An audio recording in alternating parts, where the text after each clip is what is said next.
Onions are one of my favorite vegetables and have not always been the easiest vegetable to grow. After several years of trying my luck at growing onions, I finally figured out what works for me. The first year that I tried growing onions, I used sets. This was a huge mistake. Onions are biannual, meaning they have a 2-year life cycle. They form their bulb in the first year, and in the second year, they use all of that stored energy from the bulb to flower and go to seed. A set is an immature onion bulb that was grown the previous year. When you use a set, it is an onion that has already gone through their first year growth. When planted, they often bolt or go to seed due to it already being a year old. This results in small, unreliable onion size, poor storage quality, and inconsistent harvests. My experience with sets was exactly this, a puny harvest at best. The next couple years I tried growing from both seed and various methods, and also using starts. Planting from seed takes a long time and needs to be planted several weeks before transplanting outside. With my seeds, I would sometimes struggle with unhealthy seedlings from a variety of factors. Most likely these results were due to poor soil quality or maybe from using older seeds. Onion seeds do not store very well and have a poor germination rate if they are greater than 1 year old, and I did not know this in the beginning of my seed starting journey and had a lot of onion seeds that did not germinate. Often as a backup for my seedlings, I would use starts that I bought from local nurseries. Starts are onion plants that were started from seed but have not grown enough to start to form a bulb. You'll often see them in nurseries as a dried out bundle that looks half dead. These seem to work better for me than sets and are less likely to bolt. The downside, however, is that there are far less variety when compared to seeds. Both seedlings that I started on my own and store-bought starts grew pretty well. However, for this method, I was planting in ground and had variable results due to weed pressure and inconsistent watering. My garden at the time was further from my house and I didn't have good irrigation set up. And while I always have good intentions to weed on a daily basis, life always gets the best of me. Another thing I should mention when determining what kind of onions to plant is day length. Different onions need different hours of light to trigger bulb formation. Choosing the right variety depends on your geographic location. Short day onions need about 10 to 12 hours of daylight and do well in the south, while long day types need 14 hours or more to trigger bulb formation, making them ideal for northern summers with ample sunlight. A quick Google search can help you determine what kind is needed for your region. After much practicing and experimenting, I finally think I have a method that works for me. 4 things I have found to aid in an ample harvest are raised beds, consistent irrigation, good seed starting mix, and the snail roll. If you haven't heard of the snail roll, don't worry, it's a new concept to me also. Last year, around January of 2025, I kept seeing people on social media roll up their seeds in a piece of plastic or bubble wrap. Intrigued, I tried a few seeds out with this method and it did not disappoint. Not only did I get a larger seedling, but a very robust root system compared to the ones I planted in traditional seed trays. This year, I'm doing all of my seedlings with this method.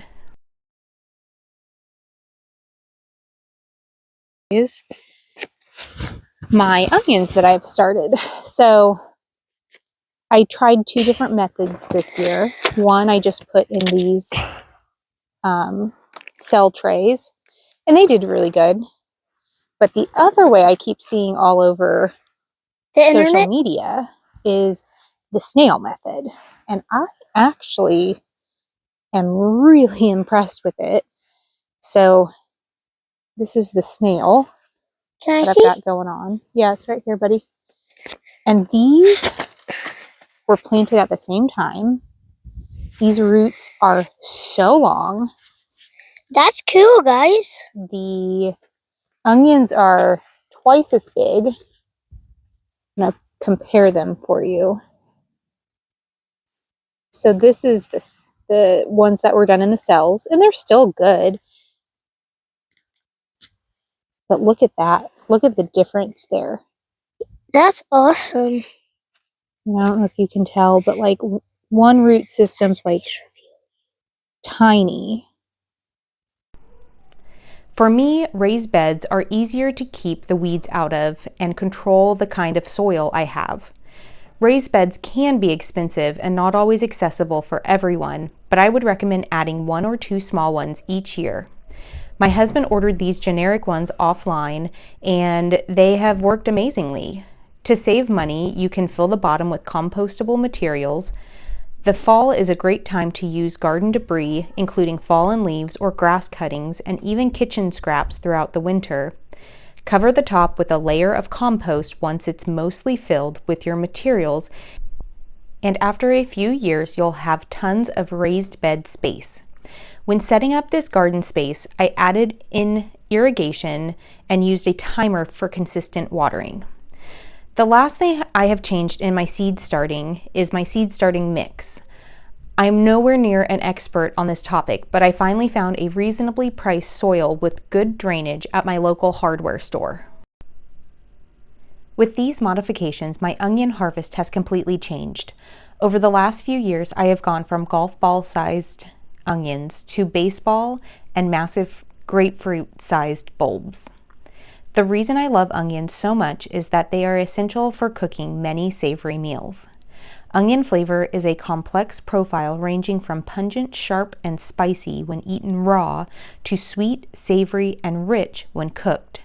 The uses can vary from eating raw to pickled, fried or sautéed, and even powdered as a seasoning. Each version offers a different rich flavor to any dish. Onions are a delicious addition to most dishes and offer multiple health benefits supported by the rich components in bioactive compounds, including flavonoids, organosulfur compounds, phenolic acids, and saponins. Cardiovascular and metabolic effects are among the most well-known documented benefits. Overall intake of onion was associated with 64% reduction in cardiovascular risk, 32% lower incidence of chronic kidney disease, and 26% decreased hypertension development in a 6-year longitudinal study. Onion demonstrate anti-diabetic, hypolipidemic, and antihypertensive properties through various mechanisms, including antioxidant and anti-inflammatory activity. Anti-cancer potential has also been demonstrated through multiple mechanisms, including apoptosis induction, cell cycle arrest, and inhibition of tumor proliferation with compounds like allicin and quercetin. Onions also exhibit antimicrobial, immunomodulator, and neuroprotective effects.